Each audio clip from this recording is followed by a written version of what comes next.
Hello, welcome to Senator Reid's Twitter Town Hall, where we'll focus on renewable and clean energy issues. My name is Darrell Thompson, Senator Reid's Deputy Chief of Staff for Intergovernmental and External Affairs. We'd like to remind everyone that on August 7th, Senator Reid will join the Clean Energy Project, MGM Resorts International, UNLV, and the Center for American Progress in co-hosting the National Clean Energy Summit 5.0, The Power of Choice. As I mentioned, today's summit will focus on clean and renewable energy issues. We believe this is a wonderful opportunity to lead into the upcoming summit. Now, as for the summit, we hope that everyone following us today on Twitter or watching us online will register and attend. Again, it's on August 7th at the Bellagio Hotel in fabulous Las Vegas, Nevada. We really hope you will attend. Now, when Senator Reid announced today's Twitter Town Hall, we received hundreds of questions from across the nation. I promise we'll do the best we can to answer as many as possible. So let's get started. Senator, how are you today?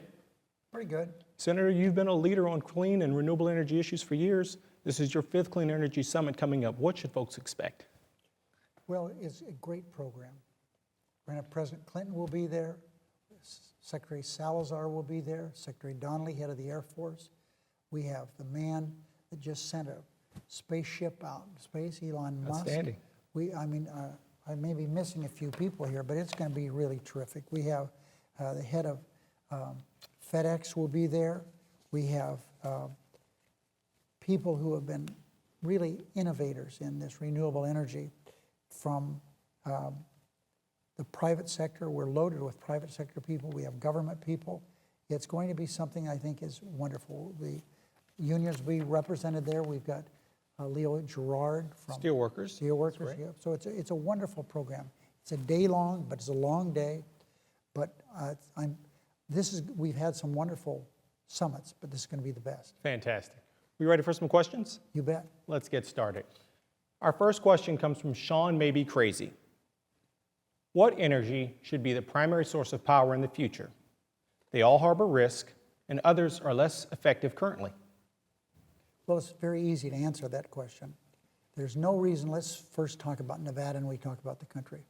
Nevada should be energy independent. We have unlimited amounts of solar energy. We're told that if you could cover the Nevada test site with solar panels, with today's technology, you could supply the electricity for the whole country. Wow. And so renewable energy, wind. Nevada has wind, not as much as we have in the Midwest, but wind is a good source. We lead the nation now in geothermal energy. So that question should be answered as follows, as I have. Renewable energy should take care of Nevada. It should be energy independent, and it should be a tremendous contributor to our overall energy we have around the country. Renewable energy. Fantastic. Well, let's keep the questions coming, and let's move to our next question. The next question comes from Morefine88.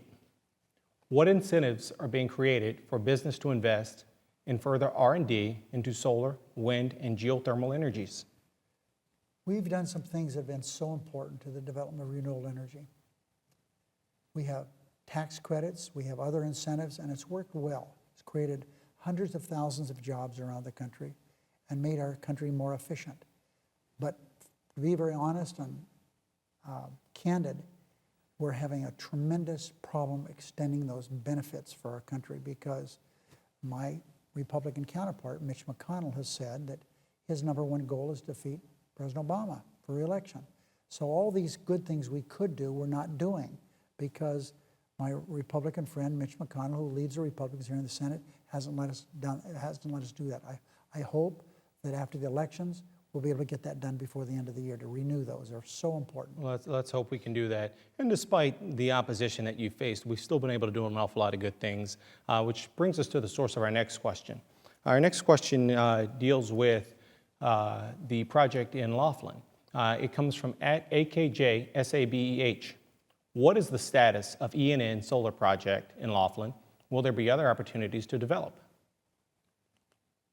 If we can get ENN done, it will be a remarkable thing for Nevada and the country. It will create tens of thousands of jobs and be a great contributor to renewable energy that is very meaningful. That part of Nevada was for many, many years the site of the Mojave Generating Facility. It's a coal-fired plant. The coal came from Arizona in a pipe. It was piped in from all, and it was a slurry. It was wet coal that came from those Navajo mines over there in Arizona. But it became too costly. And as far as I'm concerned, it never was clean. It got a little cleaner, but it was still dirty. So that was a 1,500 megawatt facility. ENN would be in that same location down near Laughlin, and it would produce more renewable energy, or I should say as much renewable energy as that. Plus it would have a manufacturing aspect to it. That would start tomorrow if NV Energy would purchase the power. But So we need a PPA from NVE? They need, yeah, and NV Energy could do that, and it would be so good for Nevada. This is for jobs as well. But NV Energy is more interested in getting other types of power, and they don't control the facility, so we're working hard. I would hope NV Energy would be willing to do this. They haven't been willing to work on this, and that's such a shame. If this, Nevada is a regulated, NV Energy is a regulated monopoly. They control 95% of all the electricity that's produced in Nevada, and they should go along with this. But they always say, well, I don't know if the Public Service Commission would approve it. And those are weak excuses as far as I'm concerned. Well, Senator, you're going to know the person who's asking the next question. Our next question comes from Senator Tom Harkin from Iowa. I'm supporting the renewable energy tax credit. How will it help folks in Iowa and around the country? And I'm going to add, in Nevada. Well, first of all, Senator Harkin, my friend from Iowa, he knows the answer to the question he asked, because there are farmers in the Midwest that make more money producing electricity on their farms than they do growing soybeans and corn. It's a great product in that part of the country where the wind blows basically all the time. So I say to my friend Tom Harkin, anyone else within the sound of my voice, this is the way we have to go. It's environmentally safe, it's environmentally pure, and it does so much good for the economy in these communities. We in Nevada have a wonderful facility now being constructed near Ely, Nevada, a big wind farm. I have a windmill in my home in Searchlight, but it maybe doesn't look so big when you're there, but from the road, man, that thing is high. It's the wave of the future. And it's so nice. I mean, people complain, oh, the noise. You can't hear my windmill, and even the bigger ones. So, yeah, Tom Harkin's right. We need to do that. Okay, all right. Let's move on here, Senator. There's been an awful lot of talk about loan guarantees, and the House of Representatives took up the issue last week. Our next question comes from @CleanEnergyNV. Has the public benefited from loans and government support of clean energy? Oh, sure. We have thousands and thousands of jobs that have been created on these big solar energy facilities. All you have to do is drive from Railroad Pass to my home in Searchlight, and you'll see these. There's probably 2 million solar panels there. Million, not thousand, producing electricity to electrify homes, lots of homes. This question is important because we need to continue these tax benefits. The oil and gas industry has had them forever, forever. Now, even though they are a mature industry now, and they say, because we've been after them, here in Washington, they say we don't need them anymore because they are, as I repeat, a mature industry. But the other, wind, sun, geothermal, and some biomass, we really need those. Let's stay on this one for a second. Some of our research showed that the major oil and gas companies earned as much as $260,000 in profit every minute. And you and your colleagues, I know what you and your colleagues have done in the Senate, but for those following us on Twitter, you tell folks some of the things that you all have tried to do in terms of trying to roll back some of the subsidies. Well, they're so foolish. No company in the world has made more money in a quarter than these oil companies. So And they're doing it as we speak. And as we know, they're not very concerned about the environment. We see what happened because of greed down in the Gulf Coast with this terrible oil spill that we had that will have reverberations for generations to come. So the answer is we need to use those monies for something. We should use those monies, if for no other purpose, than to develop more renewable energy. Sure. Very good. Let's go to our next question here, Senator. Steve asked, why doesn't the President and Congress accept natural gas as clean energy? It is cheap, much cleaner than coal, and abundant. Natural gas is something that we've worked on. Again, it's hard for me to express this as I'm going to, but I'm going to. In decades past, T. Boone Pickens has been my enemy politically. He's my friend because he has gone forward and put his money where his mouth is, developing large wind farms in Texas, and he is a proponent of natural gas. We have a piece of legislation that is sponsored by Senator Menendez of New Jersey, Senator Burr of North Carolina, to develop natural gas so that we have filling stations that vehicles can go to get natural gas. Pickens wants to, and I want to do, to change our major trucks, our big 18-wheelers, to natural gas. Yeah. So, I believe the President visited one of the natural gas facilities, one of his trips out to the state last, earlier this year. We have natural, the one yellow cab, all they use is natural gas. So I say to Steve, I think Steve's the name, natural gas is a great product. It's not perfect. It's about 35% less polluting than diesel. We've discovered huge amounts of it. We're the largest holder of natural gas deposits in the entire world. But we have to be careful that we don't just depend on natural gas only, because the price of natural gas is going to go up. Most of the energy produced by Nevada Energy now, NV Energy, is natural gas. We only have 2 coal-fired plants left, one at Valmy and one at Reid Gardner, and I'm out to get the one in Reid Gardner, get rid of that as soon as I can, because it's killing an Indian tribe there, and besides, we don't need it anymore. So natural gas is important, but it's not the only answer to our energy problems. Right. Let's keep the questions going here, Senator. Our next question comes from JEB Oceanegra 1. I want an incentive to install solar panels on my house. Will there be some federal government incentives to help? Of course. I made a decision quite a long time ago. I was going to try to make my home as renewable energy friendly as I could. Sure. I have a home in Searchlight. I have right on that, just a short distance from where I am. I mean, with just a few feet. My brother lives there. And I decided I was going to do something about it. So I put in a solar panel. Yes. And I have a windmill we talked about earlier. And anyone that wants to do what I do, come and take a look at what I have out in Searchlight. And there you get some tax benefits for doing that, a tax credit. Construction, I think the federal government will pick up about 30% of the cost of construction. Plus, the other thing is you save a lot of money because NV Energy will give you a break on it. So it's helped me a lot, and it's I feel so good about it. Something else. You've got, like you said, Senator, you've done your part, and you've been a leader on the issue. You've got wind-generated energy at your own Darrell, home. the other reason I did it is this. Duke Energy, one of the largest power companies in America, has worked for a number of years to put in a big wind farm right below Searchlight. And I'm sorry to say my friends in Searchlight, a number of them, oppose that. I thought, that's crazy. Would be great for jobs in Searchlight, which is an economically depressed area.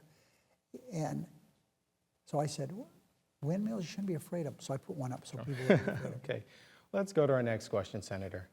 At Cinderella 702, is there going to be an expansion of the solar facility in Boulder City or any future projects in the works? Boulder City is to be commended for being really adventurous. And it's been for the good of Boulder City. It's been good for the state of Nevada and the country. As I indicated early in our little interview here, Darrell, You go from my home in Searchlight to Railroad Pass, and in the old dry lake, as I called it, they have all these, it looks like, used to be in the summertime, you would have mirages, you know, like the name of the hotel. You would go down there, it looked like there was water, but water was never there. Now, these mirages out there that you see, these are real. It's solar, huge. Solar Exactly. panels. So Boulder City's done great. And the answers, there are others being built around the state. We have a huge, huge solar energy facility up near Tonopah. Yes. And we're doing all these good things for homes like mine. But the main thing is this. The biggest obstacle we have to more renewable energy is NV Energy. Let's move to our next question here, Senator. At IBM Policy asks, in your view, how must the electric grid change in order to support cleaner tech like EVs and renewable energy? Well, I've worked very hard, and one of the things that we were able to accomplish is to build a power line between northern Nevada and southern Nevada. First time in the history of the state that will occur. And it's, as we speak, it should already have been completed, but they had some problems with the power lines. The wind knocked them down. So now they've gone and studied those. They should start, they will begin the construction in a couple more months, maybe 3 months, to renew the construction. And the reason that's important is along the entire part of that long power line of some 300 miles, and then we're going to go up into the northwest after that. We already have permission to do that. What we will do is we will be able to have ties to renewable energy projects along the way that they can hook onto that. So it's really a good deal. So the question is, in your view, how must an electric grid change in order to support cleaner energy? Well, let me answer this question by a couple of conversations I had with the governor of the state of Wyoming. He came to me more than one occasion. He said, we have unlimited wind in Wyoming. But he said, the problem is we have no way of taking it where it's needed. The problem with renewable energy, it's usually produced where there aren't a lot of people. And we need to move it to where there's a lot of people. And that can only be done with a power line like I've talked about. And with the governor of Wyoming, he said, if we don't do something like this for a big tie that we can take this power someplace else, we're going to have massive number of power lines in Wyoming taking a little bit of wind energy to a mine, a little bit of wind energy to a little town. You know, Wyoming will wind up being just covered with power lines. So we need the power lines and an updated grid and move the whole system. Let's keep our questions coming here, Senator. I love the handle of our next question. At Hoops225, what does fracking mean for renewable energy development? One reason we've been able to develop so much renewable energy is because of fracking. What is fracking? Well, I don't fully understand it scientifically, but in these very deep wells, they shoot in a special kind of mud and other kind of products, and it opens up it fractures the rock down there and allows natural gas to escape. That's all good, and that's why we lead the world now in natural gas. But the problem with it, there is a big dispute going on now as to whether it does damage to the environment. So we're going to have to watch this very closely. I think I've seen, maybe others have seen, where in Pennsylvania a guy turns on his faucet, match, it catch fire. So we have to be very, very careful. Fracking's been extremely important, but we have to watch it very closely because it may not be all it's supposed to be. Okay. Let's keep the questions coming along here, Senator. Our next question comes from Renzi8. This is in your wheelhouse, Senator. What is the Senate actively doing to ensure clean energy is used as often as possible in the U.S.?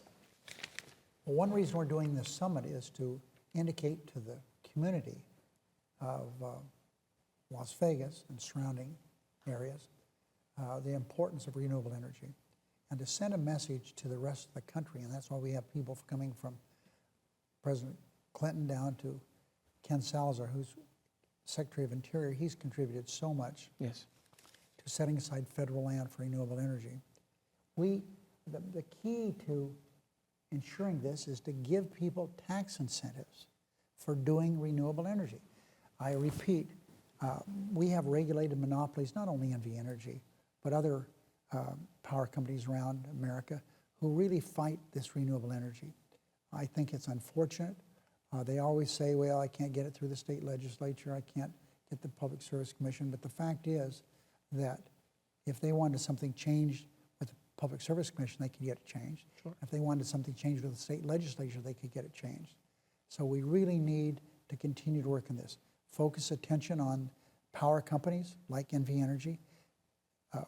Someone who I think has done a remarkable job is a very small power organization in Nevada called Valley Electric. Yes. They have done some good things over there, and they have the ability, if they produce renewable energy, and they're doing it, they go directly into the California system, which is very important. In Nevada, if you produce electricity, you can't do it like Valley Electric. You have to go through, you have to get a purchase power agreement for Nevada Energy, and then you have to go to the Public Service Commission. They make it very, very difficult to get renewable energy online. Okay. We're almost out of time here, Senator. This should be our last question. Geothermal services. Do governments have responsibility to educate about issues such as climate change when so many are influenced by bad science, paid for by vested corporate and fossil fuel interests? I'm so disappointed in what's going on in the world today for a lot of reasons. One is this: